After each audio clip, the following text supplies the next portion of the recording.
As we jump around from the past to the present, we had no idea what to expect with Brian Schottenheimer and then Clayton Adams, an offensive line coach. I got pretty fired up about him from Baldy's breakdowns, though, and I feel like Game 1 didn't disappoint. It's been a bit boring offensively around here. Even McCarthy's run game was just it was pretty vanilla. Even the biggest fans of McCarthy. And now it feels like we have this really interesting run game. There was a lot going on. Just your takeaways from Game 1 of Clayton Adams as the OC, because as a fan, I got pretty excited that it looked different than it has in a long time. Well, I guess the one disappointing thing was we didn't get a chance to see Jaden Blue. I was really excited to see him. Now, we saw everybody else, and so, they mixed it up pretty good. I thought the rookie played really well. Tyler Booker, I was hoping he was going to go up against Jalen Carter. I really wanted to see that matchup. But I talked to Tyler before the game. He's got the right mentality to fit in there. And, he's a really smart kid, and he takes the game really seriously. He's going to be a really good player. But, Guyton played pretty good. I thought, Dak played great. I mean, catch the ball, they win the game. So CD knows, it's just too many drops at key spots in the game. But I thought they played well up front. Philadelphia went out and signed pass rushers and corners, all this stuff. They didn't get any rush on Dak. And so that's always a sign that the line played pretty good. I'm a fan of Brian Schottenheimer. My brother played for his dad in Kansas City. My other brother played there as well. I know Marty forever. And, Brian's a disciple, and Marty's brother, was a coach in this league for a long time. They're a football family, man. There's no system that he can't coach. There's no innovation that's out there that he can't recognize.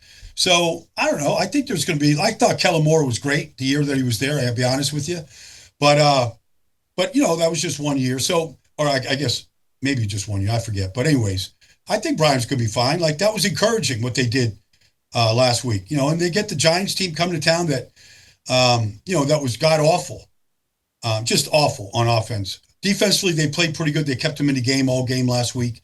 Abdul Carter, Brian Burns, they were really good. But, offensively, they were a mess. So, I think that what they see this week should be a much different Giant team. So they'll probably get the best of whatever the Giants are with Russell Wilson before they make the switch to the next, to the rookie. Anything else stand out for you as a big positive for the Cowboys? Well, Saquon Barkley ran for over 2,000 yards last year. He ran for 60-something yards the other day. They shut down the run, and Kenny Clark had a lot to do with it.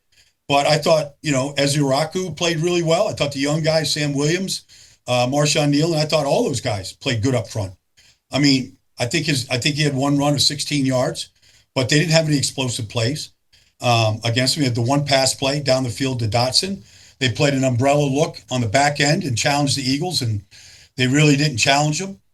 I think that was really encouraging because that's been a real Achilles heel of the Cowboys, for years now, is the run defense. Jerry talked about it when he traded away Micah. I don't agree with that move, but that's what he talked about.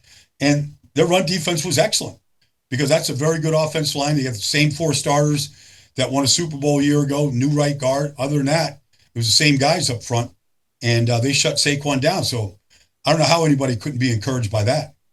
What about anything that stood out Cowboys-wise that you thought was negative? Well, CD's drops were, inexcusable. He's an elite player. He's a top 5 receiver. All the way to the final play.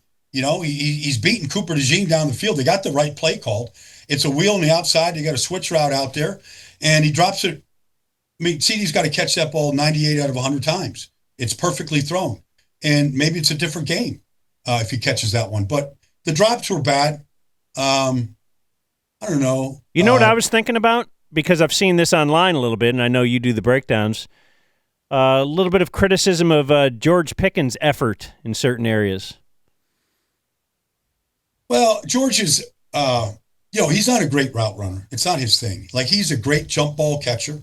He's a great guy down the sideline. The opening drive, it's pass interference against Quinyon Mitchell. And Quinyon's got all over him, draped on him.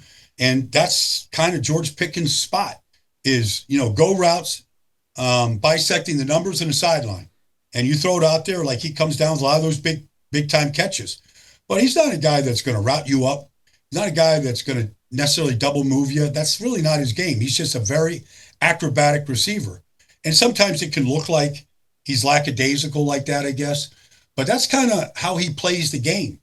But he's a guy, look, I'm not criticizing him, but he's a guy that if he's not getting the ball, like a lot of receivers in this league, they're kind of like that right fielder in T-ball. They're just kind of disinterested, to be honest with you. And so sometimes blocking and some of the things that he's supposed to be doing, it kind of falls away. And that's why Pittsburgh was willing to trade him up, right? And make room for DK.